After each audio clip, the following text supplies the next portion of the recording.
Okay, good day everyone. Welcome to my channel, okay, Mathematics of Today's Generation. Okay, kung bago ka pa lang dito sa channel ko, please don't forget to like, share, and subscribe. At pakipindot na rin sa notification bell para updated kayo sa mga bagong videos na i-upload ko.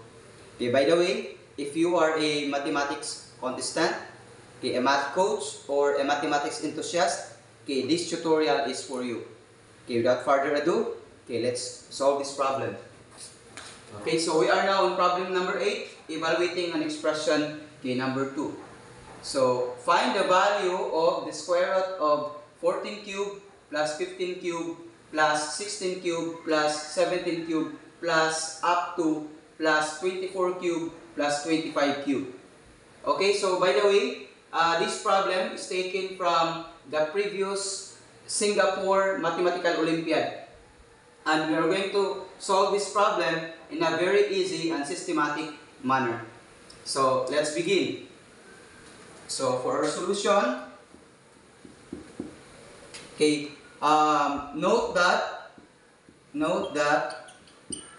okay, summation of k cubed, where k is from 1 to n, okay, is equal to, okay, n times n plus 1 over 2 quantity squared.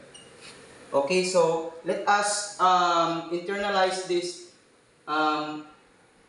formula because we're going to use this to simplify, okay, this expression.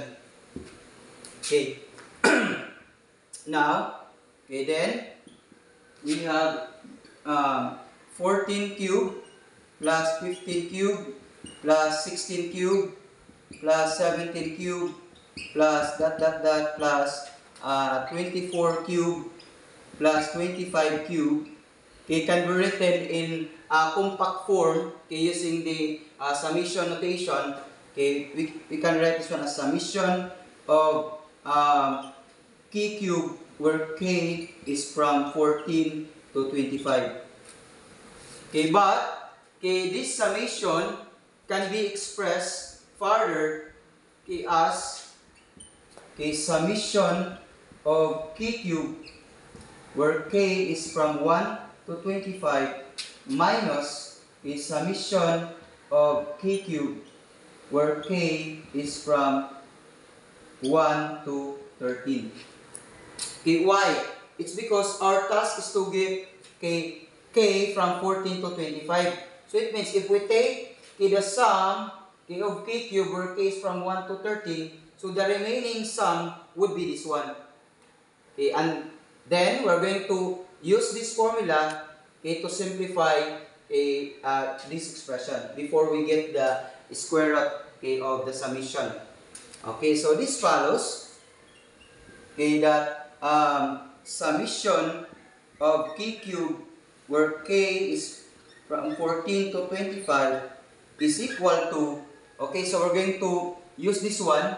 So k is from 1 to 25, so it means our n is 25 here. So by substitution, you have 25 times 25 plus 1 over 2 quantity squared minus, so our n here, okay, for the second, okay, sum would be 13. So it means we have 13 times 13 plus 1 over 2 quantity squared. Okay, simplifying this expression, so we now have 25 plus 1, we have 26, and 26, okay, divided by 2, we have 13, so we now have 25 times 13, okay, quantity squared, minus, okay, 13 plus 1 is equal to 14, and 14 divided by 2, we have 7. So therefore, we have 13 times 7 quantity squared. Then, by applying the power of a product rule, we can write this one as 25 squared times 13 squared minus 13 squared times 7 squared. And 25 squared times 13 squared minus 13 squared times 7 squared, that's a common factor, which is 13 squared. So we can rewrite this one as 13 squared times, okay, 25 squared times 13 squared divided by 13 squared. The remaining would be 25 squared minus this expression divided by 13 squared. So the result would be 7 squared. Okay, and simplifying this, we now have 13 squared times, okay, 25 squared is 625 minus 7 squared is 49. And subtracting 625 minus 49, that is equal to 576. Okay?